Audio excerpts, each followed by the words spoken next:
Hi, my name is Sunday White. My name is Tina. My name is Patch, P-A-T-C-H, Adam, A-D-A-M, Perryman, P-E-R-R-Y-M-A-N. So I'm Ina Doerr. Collin Powers. My name is Sherilyn Rawson, been a board member of the 107 Independent Supporters Trust since mid-2011.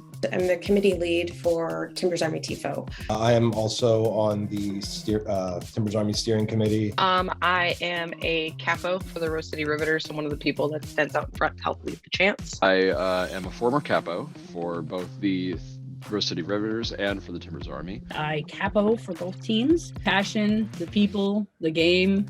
It was so engaging. The idea of being able to be there to instigate more passion and also wave those big ass flags was very exciting for me. And it's definitely, the game day atmosphere. A lot of times we kind of likened it to it's like a punk rock show. And then there were these crazy people over on the north side of the stadium.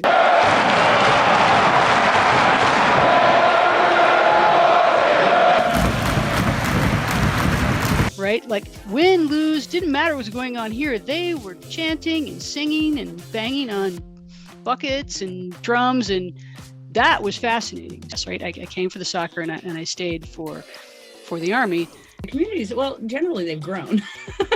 Watching the support grow and watching the city embrace it was very, very interesting. I think a lot of the changes have come with like the professionalism of the org itself. The organization known as 107ist started as the Council of 11, and it predated MLS, and the biggest organizing factor at that time was to push for Major League Soccer to accept Portland as a city that would be an MLS city. We love the team, we love the town, and we love the supporters. Supporting our community and listening and being more involved in our community, which originally that was the goal, was to support the community. The community involvement is really what kind of drove me in, to be honest. Like, not only do I get to, mess around with my friends, watch soccer, support these players that are incredible, but I also got to kind of get into like the heartbeat of the city and what the supporters cultures does. And so, yeah, it actually helped me kind of get more into the volunteering side of things too. The outreach committee has folks who are connected with both Timbers Army and with the Riveters. And essentially what we do is we get to give money away. That's the nicest thing. Within Portland regional group, kind of like we'd get together and do like fundraisers. Like we were doing a competition with a supporters group in Seattle to raise money or pounds of food for our respective food banks for our areas. So we did a lot of that. We look at the need. We look at requests for donations. Sometimes people ask us for donations of like things like tickets and scarves, so that they can use them to raise money for auctions and things like that for their specific needs. Sometimes it's a request that comes through that wasn't something we were looking for, but it is in line with the vision and the mission and the values. It has changed for sure, but some of that could just be people growing and learning and becoming different people. Some of that could be the whole social education that has occurred on a larger scale around the Black Lives Matter events and the Iron Front events. After the national anthem on the pitch, silence in the stands at Providence Park. Fans on both sides donning shirts with that symbol, the Iron Front, a nod to anti-fascism, something the MLS says is political. And a new league policy prohibits anything political. The front office, along with the league, had decided to put in a code of conduct policy that involved no political statements or ideology put on your tifo or two sticks or what have you. The phrasing, I believe, was just political symbols and messages, but the attack and the defined thing that was being focused on in our stadium was that big Iron Front flag. One of the things that I think the TA and kind of by extension the Riveters, which I'll get back to in a moment, took issue with was that some of the things that we stand for and that we believe in are human rights issues. They're not political. The Iron Front symbol is not a political statement. It is a human rights statement because it stands against it stands for anti-fascism and against fascist ideology, and also against anti-communism and against anti-monarchy.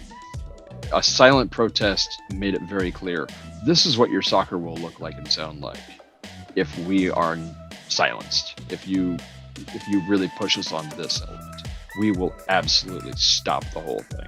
We didn't come out of the gate doing 33 minutes of silence in coordination with Seattle supporters, right? There was a long lead up to that.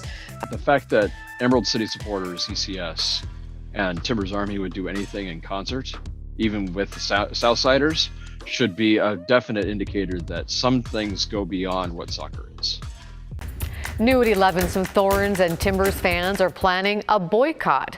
The Rose City Riveters and Timbers Army fan groups are asking members not to buy concessions or anything else inside the stadium at upcoming Timbers and Thorns games. This is in reaction to former Thorns coach Paul Riley being accused of sexual harassment. Because it also came out that Gavin Wilkinson, who was the general manager for both clubs, for both the Timbers and the Thorns, he knew about it. So the fact that he is still there, we decided that a good first step is kind of hitting him where it hurts, which is his money, his pocketbook. This was the first time I think that we had ever asked people to boycott concessions or to boycott kind of official front office merchandise. You know, obviously Timbers Army, Rose City Riveters, we have our own merch, so we're like, hey, you can still get scarves, you can still get things that have the Rose City Riveters or Timbers branding on it, so come and get merch from us. The money goes right back into the community, and unfortunately this all happened right at the end of the season, so we didn't have a whole lot to do, but the work is not done. There is an off season, but there is currently no off season for us. The boycott of concessions and merchandise was kind of the easiest thing to start with, and that doesn't necessarily mean that's where things end.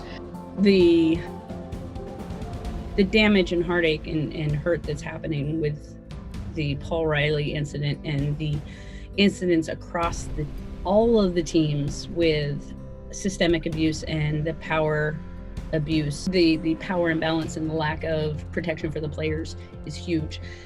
This isn't just a soccer thing. This is a systemic thing, and rebuilding the systems of women's soccer so that it's not built on systems that encourage this kind of action is important. It's definitely important to grow both for the organization to grow, as well as in getting new blood in.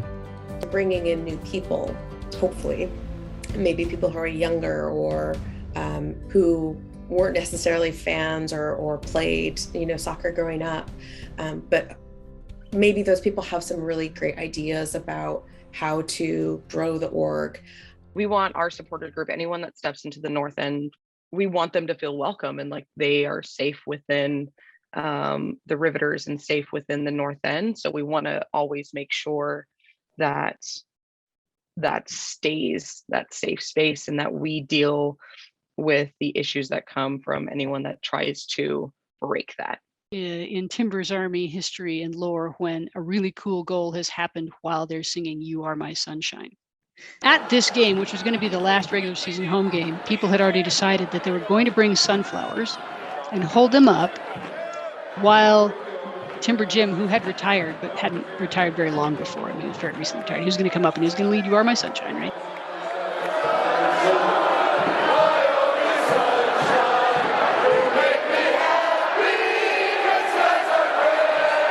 And so while that was all happening, Ryan Poor scored a goal.